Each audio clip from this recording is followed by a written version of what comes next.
A woman who couldn't read or write became one of the most powerful voices in American history. She was born into chains, owned like property, beaten and sold. But she didn't just escape slavery, she shattered it. She took her enslaver to court and won. She renamed herself on the holiest day of the Christian calendar.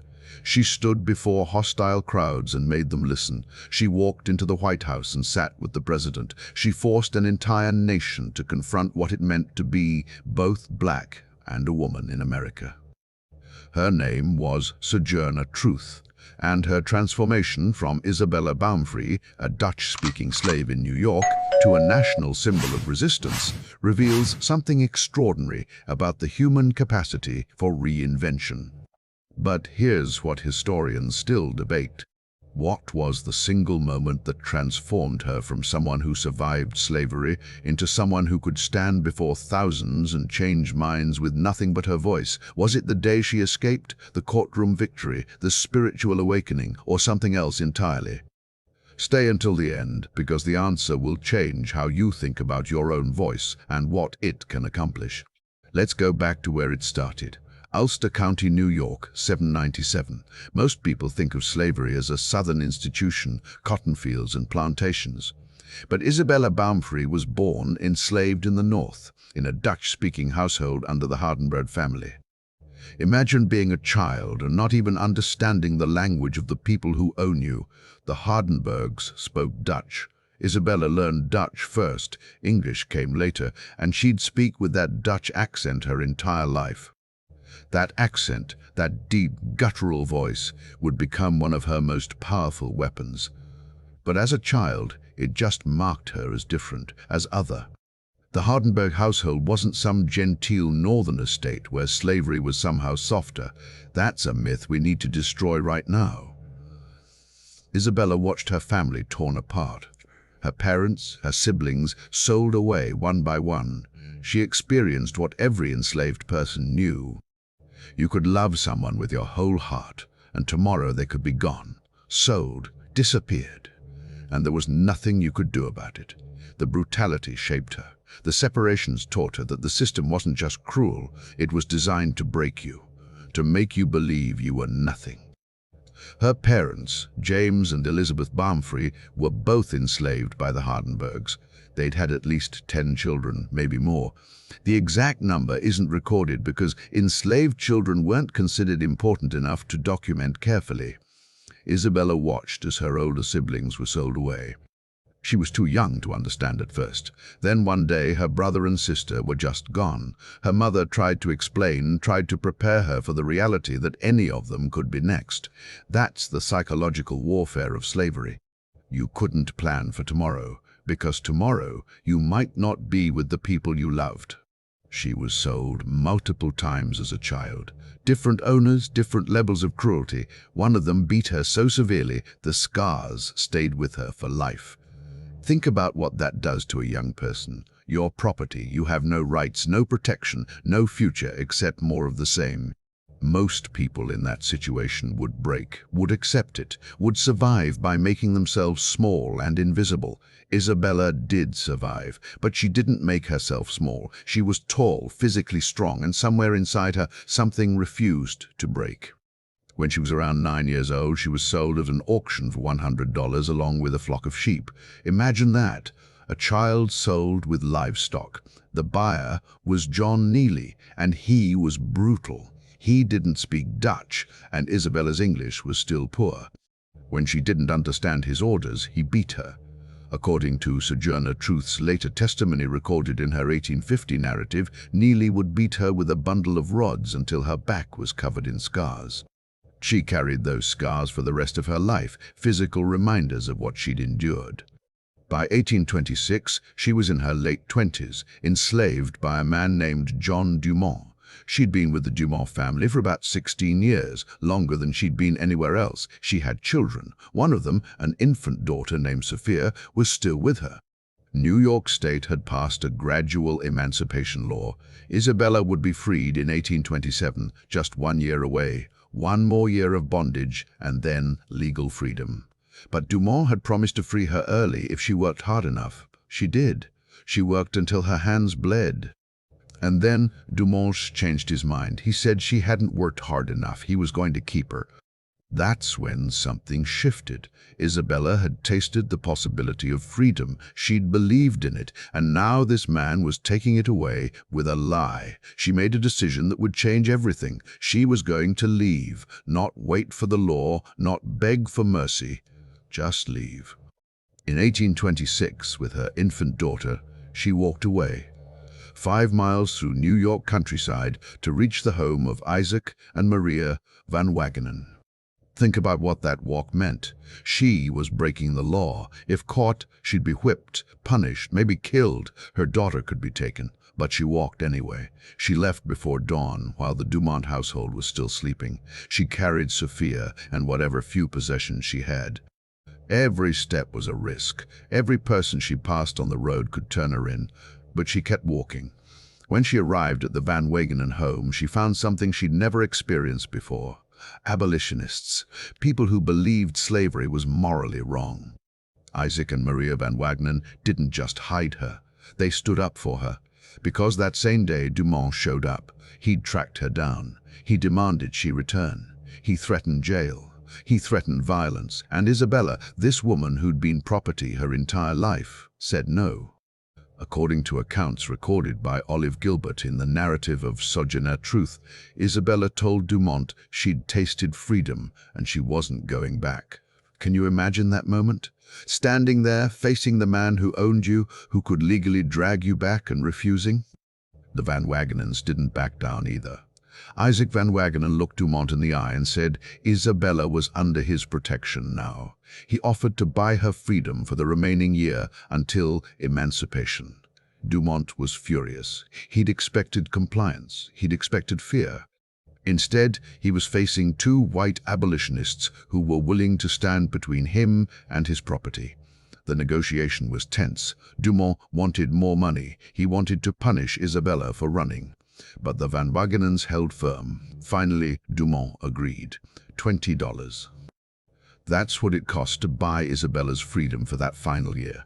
$20 for a human life. The Van Wagenens paid it. Isabella was free. Not the legal emancipation she'd been promised. It was better. It was immediate. It was chosen. But the story doesn't end there, because Isabella learned something that would fuel her for the rest of her life. Her son Peter had been illegally sold. Dumont had sold him into slavery in Alabama, which violated New York law.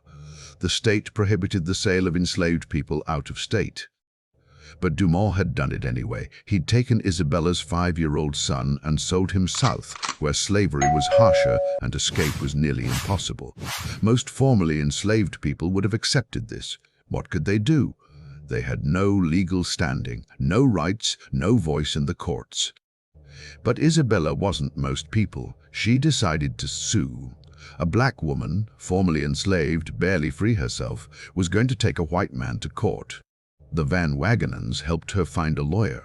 They connected her with Quaker abolitionists who believed in using the legal system to fight slavery. But Isabella was the one who had to stand in that courtroom. She was the one who had to testify. She was the one who had to face Dumont and the judge, and a system that didn't see her as fully human.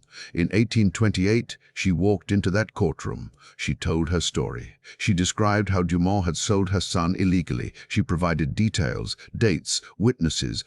She spoke in her Dutch-accented English, this tall black woman demanding justice from a white male judge. And she won. The judge ruled in her favor. He ordered Peter returned to New York. Isabella became the first black woman in United States history to win a legal case against a white man. Read that again. The first. In a country that didn't see black people as fully human, that didn't see women as having legal rights, she used the system itself as a weapon. She got her son back. That victory taught her something crucial. The system could be beaten. Not easily, not often. But it could be beaten if you refused to accept what everyone said was impossible. For the next 15 years, Isabella worked, raised her children, and wrestled with questions of faith and purpose. She'd always been religious. Christianity had been forced on enslaved people as a tool of control, but Isabella had found something else in it. She'd found a God who saw her as human. Who heard her prayers? Who promised justice? She worked as a domestic servant in New York City. She supported her children. She attended Methodist churches and prayer meetings, but she felt restless, like she was meant for something more. In the early 1840s, she joined a Methodist perfectionist commune called the Northampton Association of Education and Industry in Massachusetts. This wasn't just any religious community. The Northampton Association was radical for its time. They believed in the complete equality of all human beings, regardless of race or gender.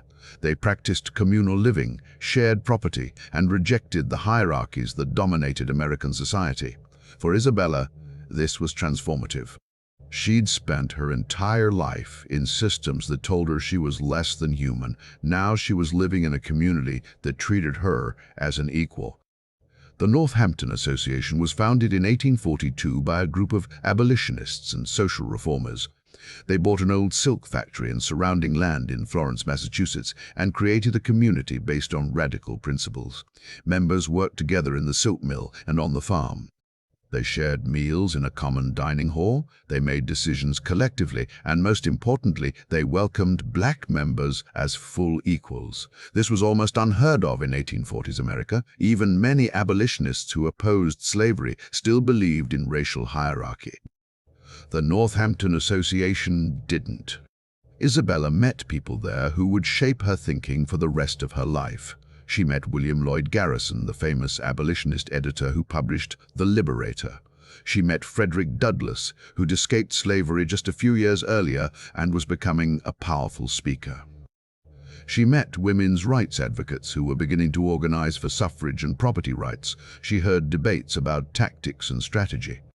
Should abolitionists work within the political system or outside it? Should they focus on moral persuasion or economic pressure? Should they accept gradual emancipation or demand immediate freedom?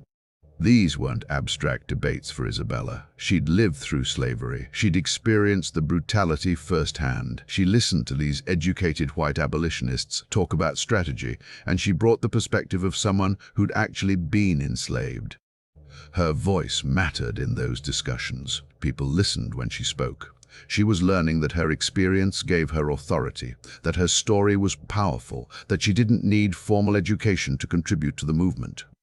The Northampton Association also exposed her to ideas about women's equality that were just beginning to emerge. In the 1840s, women couldn't vote. Married women couldn't own property. Women were expected to be silent in public spaces, but at Northampton, women spoke at meetings. They held leadership positions. They were treated as intellectual equals. Isabella saw what was possible when you rejected society's hierarchies. She saw that the fight against slavery and the fight for women's rights were connected. Both were about recognizing the full humanity of people society wanted to keep subordinate. But the community struggled financially. The silk mill wasn't profitable. Members had different visions for the community's future. By 1846, it was dissolving. Members were scattering. Isabella had to decide what came next. She'd spent 4 years in this radical community. She'd been transformed by the experience, but now she needed to figure out how to carry those lessons forward. Then came June 1st, 1843, Pentecost, the day Christians believed the Holy Spirit filled Jesus' disciples and sent them out to preach. Isabella had a profound spiritual experience. She described it later as hearing God's voice calling her to a new mission, to travel, to speak truth, to testify about what she'd experienced and what she'd learned.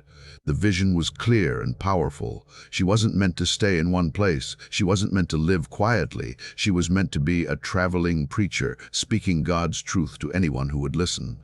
And she made a decision that was both practical and deeply symbolic. She was going to rename herself. No more Isabella Baumfree. That was her slave name, the name given to her by people who owned her. Baumfree was the name of her last enslaver. She was going to choose her own identity. She chose Sojourner because she would travel and preach. She chose Truth because she would speak God's truth to the people. Sojourner Truth. Think about the power of that act. In a world that had named her, owned her, defined her, she stood up and said, "This is who I am. This is what I'm called to do. And I'm the one choosing." That act of self-definition was revolutionary. It was a declaration of independence more profound than any legal document. Sojourner Truth hit the road. She traveled through New England and the Midwest, speaking at churches, town halls, anywhere people would listen. And here's what's remarkable. She couldn't read or write, never learned, but she could speak. Contemporary accounts describe her as having a deep, guttural, powerful voice, tall with a commanding physical presence. When she spoke, people listened, not because she was polished or educated, but because she spoke truth. Blunt, direct, uncompromising truth. She spoke about slavery, about what it meant to be owned, about watching your children sold away, about being beaten and having no recourse. But she also spoke about women's rights, because Sojourner Truth understood something that many activists of her time didn't. You couldn't separate the fight against slavery from the fight for women's equality. If you were a black woman, you faced both oppressions at once. They weren't separate issues, they were the same fight. That understanding led to one of the most famous moments in American history, May 29, 1851. The Women's Rights Convention in Akron, Ohio. The convention was full of white women fighting for suffrage, for property rights, for equality. But many of them were uncomfortable with the presence of black women. They worried that linking women's rights with abolition would hurt their cause. They wanted Sojourner Truth to stay quiet. The convention had been going for a while when several male ministers stood up to speak. They argued against women's rights using the Bible, using claims about women's weakness, using every tired argument you can imagine. The white women in the audience were getting frustrated but weren't sure how to respond. And then Sojourner Truth stood up. Some of the white women tried to stop her. They didn't want her to speak. They were afraid of what she'd say. But she walked to the front anyway. What happened next became legend. She delivered what we now call the "Ain't I a Woman" speech. Now, there are two versions of this speech in historical records. The later version, written down years after the fact by Frances Dana Gage, includes the famous refrain, "Ain't I a woman," repeated throughout, and uses Southern dialect. But the earlier version, recorded by Marius Robinson, who was actually there and published in the Anti-Slavery Bugle on June 21, 1851, gives us a more accurate picture of what she said. And it's just as powerful. She talked about her physical strength, about how she'd plowed and reaped and husked and chopped and mowed, how she could do as much work as any man, how she had as much muscle as any man. The ministers had been arguing that women were too weak and delicate to have rights. Sojourner Truth stood there, this tall, strong black woman, and demolished that argument with her own body. She was living proof that women weren't weak. She'd done back-breaking labor her entire life. Where was this delicacy they were talking about? But she didn't stop there. She pointed out the hypocrisy. These men claimed to respect women, to want to protect them. But where was that respect when she was enslaved? Where was that protection when she was beaten? Where was that delicacy when she was forced to work in the fields? The truth was, their arguments about women's weakness only applied to white women. Black women had never been treated as delicate. They'd been worked like animals, so either women were strong enough to handle equality, or the whole system of slavery was an admission that black women were being brutalized. Either way, the minister's arguments fell apart. The speech was short, maybe 10 minutes, but it changed the room. The white women who tried to silence her realized she'd just defended their cause better than they could themselves. The men who'd been so confident were speechless. And Sojourner Truth had demonstrated something crucial. She could command a room. She could change minds. She could use her voice as a weapon more powerful than any physical force. If this story of finding your voice against impossible odds inspires you, share it with someone who needs to hear that their voice matters. Because what Sojourner Truth understood, what she proved with her life, is that you don't need formal education or institutional power to change the world. You need truth and the courage to speak it. Word spread. Sojourner Truth became famous. People wanted to hear her speak. She traveled constantly, drawing crowds wherever she went. Her style was unique. She spoke in her own way, with that Dutch accent, with a directness that shocked people used to more formal oratory. She'd tell stories from her life, she'd sing, she'd challenge hecklers directly, she'd use humor and righteous anger in equal measure, and she was effective. People who came to mock stayed to listen. People who came skeptical left convinced. But fame brought challenges. She was illiterate, which meant she couldn't write her own story. Other people could define her, misquote her, use her image without her permission. So she did something brilliant. She found a friend and fellow abolitionist named Olive Gilbert. She dictated her life story, every detail she could remember. Her childhood in slavery, her escape, her court victory, her spiritual awakening, her mission. Olive Gilbert wrote it all down, and in 1850 they published The Narrative of Sojourner Truth. Here's what's remarkable about how they worked together. They spent months together, with Sojourner Truth recounting her memories and Olive Gilbert carefully recording them. Sojourner Truth couldn't read the manuscript as it was being written, so she had to trust Olive Gilbert to capture her voice accurately. But she maintained control over the content. She decided what stories to tell and how to tell them. She shaped the narrative to serve her mission. The book wasn't just a memoir, it was a tool for activism. This was revolutionary for two reasons. First, it meant Sojourner Truth controlled her own narrative. She decided what story to tell and how to tell it. Second, she sold the book at her speaking events. She made money from her own story. In a world that had once sold her as property, she was now selling her own words and keeping the profit. She'd turned her life into a commodity she controlled. That's not just survival, that's mastery. She used the proceeds to fund her travels, to support her activism, to maintain her independence. She wasn't dependent on wealthy patrons or abolitionist organizations. She was self-sufficient. The 1850s were turbulent years. The country was tearing itself apart over slavery. The abolitionist movement was growing more radical, and within that movement there were debates about tactics. Should abolitionists use moral persuasion, appealing to conscience and religion, or should they accept that violence might be necessary? Frederick Douglass, the famous formerly enslaved orator, was moving toward accepting violence as a tool. He'd seen too much brutality, too much injustice. He was starting to believe that slavery wouldn't end without bloodshed. On August 22, 1852, Douglass was giving a speech advocating for more aggressive anti-slavery tactics. He was eloquent, passionate, building toward a call for action that might include violence. The crowd was with him. And then Sojourner Truth interrupted. She asked a single question. "Is God dead?" Some accounts say she asked. "Is God gone?" Either way, the meaning was clear. She was challenging Douglass's move away from faith-based moral suasion. She was asking whether they'd lost faith in God's justice, whether they'd given up on the power of truth and righteousness. Douglass was speechless. This woman, who'd suffered as much as he had, who had every reason to embrace violence, was calling him back to a different path. The moment revealed the complexity within the abolitionist movement. These were people who'd experienced unimaginable cruelty, trying to figure out how to end it. Sojourner Truth never wavered in her commitment to non-violence. She believed in the power of moral force, of speaking truth, of changing hearts and minds. But she understood why others disagreed. The philosophical divide between her position and Douglass's wasn't about cowardice versus courage. It was about two different theories of how change happens. Douglass believed that slaveholders would never voluntarily give up their power, that they'd only respond to force, that moral appeals had been tried for decades and had failed.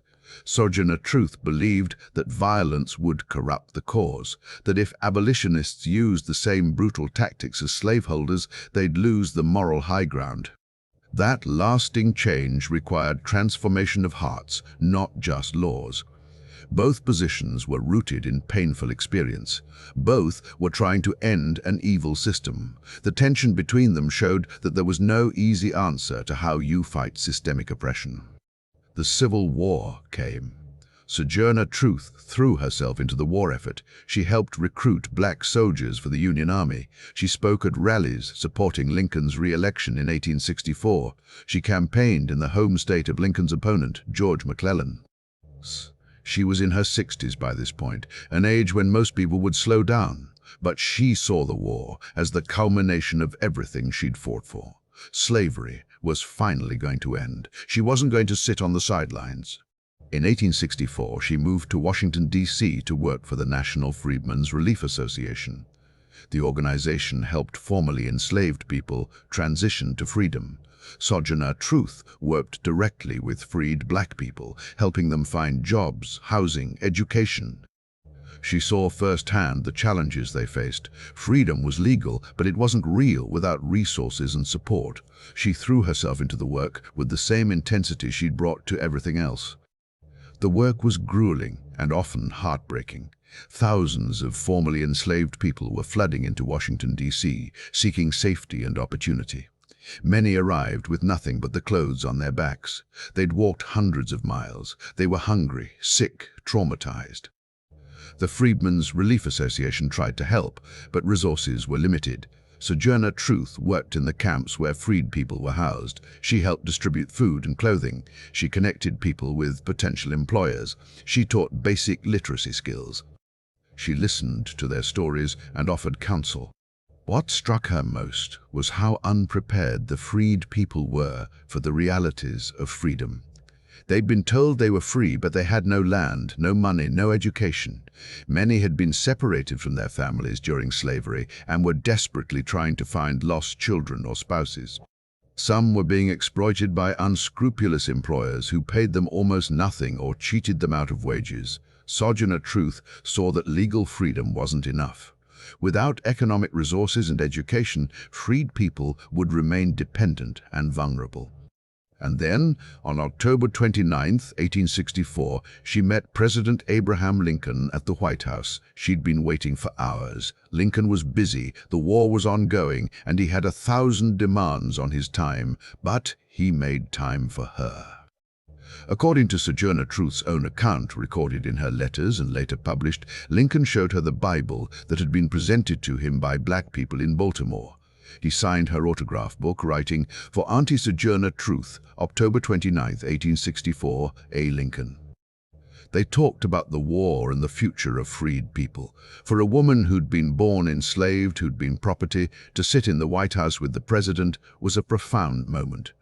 It was a symbol of how far she'd come, how far the country had come, even if there was still so much further to go.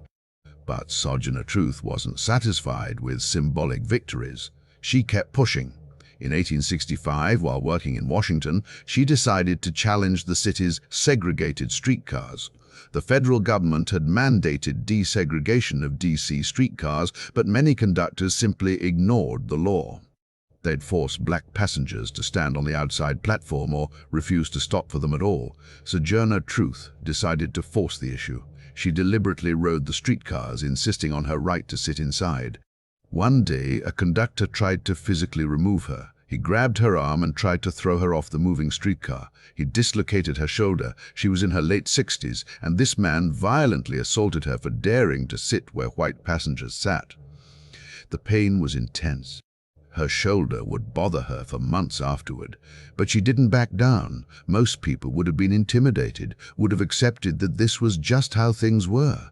Sojourner Truth filed assault charges. She took him to court, and she won. The conductor was fired. She'd done it again. Used the legal system to enforce justice. A century before Rosa Parks, Sojourner Truth was fighting segregation on public transportation and winning. After the war, she turned her attention to a new cause. 4 million formerly enslaved people were now free. But free to do what? Most had no land, no resources, no education. They were free in name, but still economically dependent on their former enslavers. Sojourner Truth had a radical idea. She believed the federal government should grant land in the Western territories to freed people. Give them the resources to build their own communities, to become self-sufficient.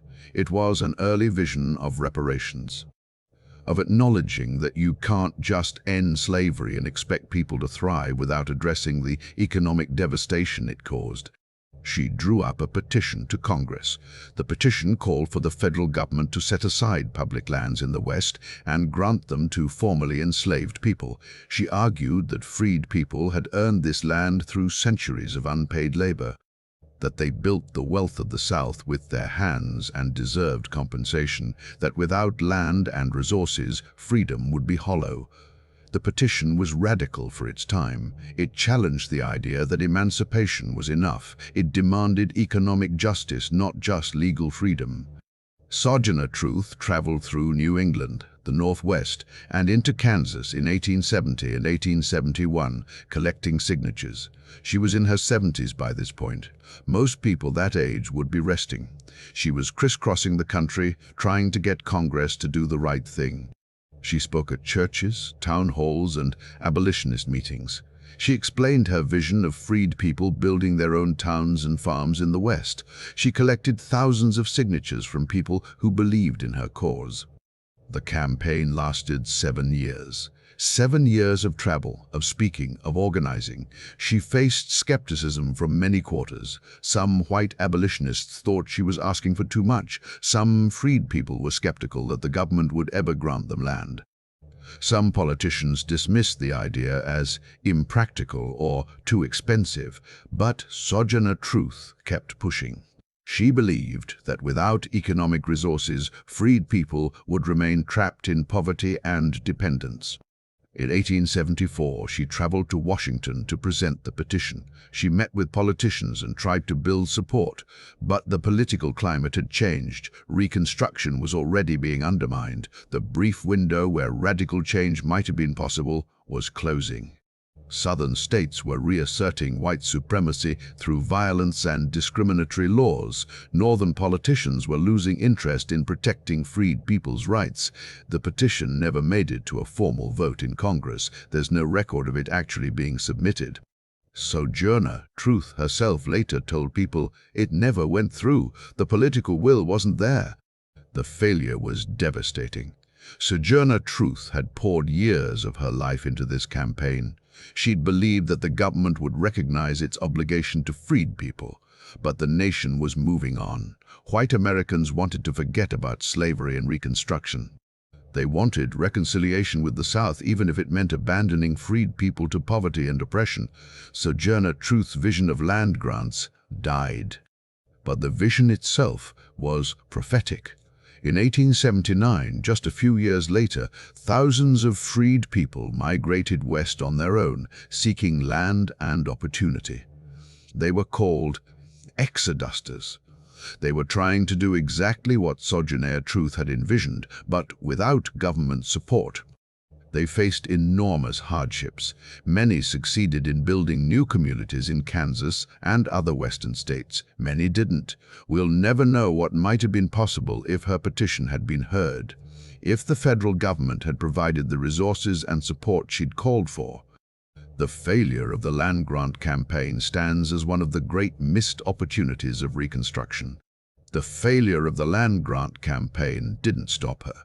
She kept speaking, kept organizing, kept pushing. She settled in Battle Creek, Michigan, where 3 of her daughters lived. She made it her base but continued traveling and speaking nationally. She was becoming an icon. People knew her name. They knew her story. She was perhaps the most famous African-American woman in 19th century America. But fame didn't change her. She was still the same woman who'd walked away from slavery, who'd stood up in courtrooms and convention halls, who'd refused to be silent or small. Her relationship with her daughters was important to her. After slavery had torn her first family apart, she'd built a new family in freedom. Her daughters had grown up free, which was something she'd fought to make possible. They supported her activism and helped her manage her affairs as she aged. She lived with them in Battle Creek, surrounded by family in a way she'd never experienced as a child. It was a quiet triumph. She'd not only survived slavery, she'd built a life of dignity and love in freedom. Her body eventually forced her to slow down. The years of travel, of hard labor in slavery, of constant work, took their toll. By the early 1880s, she was spending more time at home in Battle Creek, but her mind was sharp. She still received visitors, still shared her story. reptiles still believed in the power of truth and the possibility of change. Younger activists came to meet her, to hear her stories, to learn from her experience. She was a living link to the abolitionist movement, to the fight against slavery, to the early women's rights movement. She represented a generation that had fought and won impossible battles. On November 26, 1883, in the early morning hours, Sojourner Truth died at her home on College Street. She was probably 86 years old. The exact date of her birth had never been recorded. She'd been property, and property didn't need birth certificates. Her daughters were with her. She died peacefully, surrounded by family, in her own home. It was a death that would have been unimaginable when she was born into slavery. Her funeral was massive. Approximately 1,000 people attended. It was reportedly the largest funeral Battle Creek had ever seen. Black and white, rich and poor, people came to honor this woman who'd lived such an extraordinary life. The funeral was held at the Congregational and Presbyterian Church. Ministers spoke about her courage, her faith, her impact on the nation. Former slaves and abolitionists shared stories of how she'd inspired them. The procession to Oak Hill Cemetery stretched for blocks. She was buried in Oak Hill Cemetery, the same cemetery where serial baron W.K. Kellogg would later be buried. But Sojourner Truth's legacy was already more enduring than any business fortune. So let's come back to that question from the beginning. What was the single moment that transformed Sojourner Truth from someone who survived slavery into someone who could change minds with her voice? Here's the answer, and it might surprise you. There wasn't one moment. That's not how transformation works. Every moment built on the previous one. The escape taught her that freedom was possible if you were willing to risk everything. The courtroom victory taught her that the system could be beaten. The spiritual awakening gave her a sense of divine purpose. The renaming gave her control over her own identity. The Ain't I a Woman speech showed her the power of her voice. Each moment was necessary. Each moment prepared her for the next. But if we had to identify the thread that connected all of it, it was this. Sojourner Truth refused to accept other people's definitions of who she was and what she could do. She was born Isabella Baumfree, a slave. Society said that's all she could ever be. She said, "No, I'm going to be free." Society said black people can't win in court against white people. She said, "Watch me." Society said formerly enslaved people should be grateful and quiet. She said, "I'm going to speak truth everywhere I go." Society said women, especially black women, should be silent. She said, "I have as much right to speak as any man." Society said her voice didn't matter. She made it matter through sheer force of will and unwavering commitment to truth.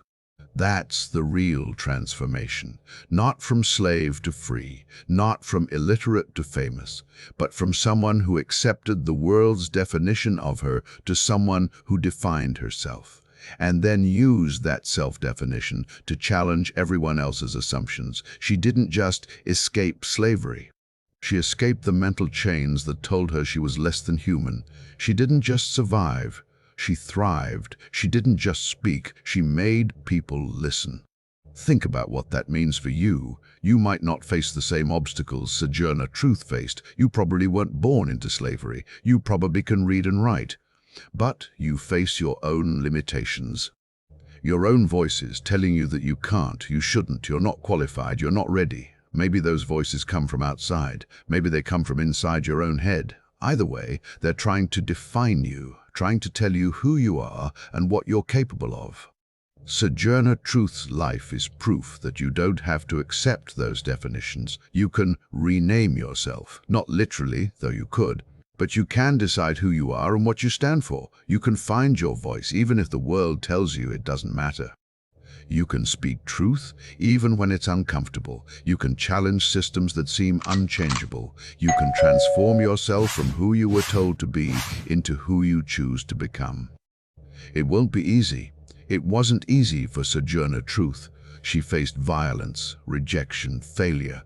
Her land grant petition never made it to Congress. She couldn't save every enslaved person. She couldn't single-handedly end racism or sexism.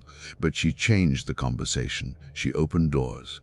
She proved what was possible, and that's what transformation is really about. Not becoming perfect, not solving every problem, but refusing to stay where you started, refusing to accept limitations as permanent, refusing to be silent when you have truth to speak. Share your thoughts in the comments. What limitations in your own life might actually be fuel for your greatest transformation? What truth have you been afraid to speak? What definition of yourself are you ready to reject? Sojourner Truth's story is powerful because it's not just history. It's a blueprint, a proof of concept, a reminder that transformation is always possible, no matter where you start. The question isn't whether you can transform. The question is whether you will, whether you'll find your voice and use it. Whether you'll rename yourself and step into who you're meant to be, the answer is up to you.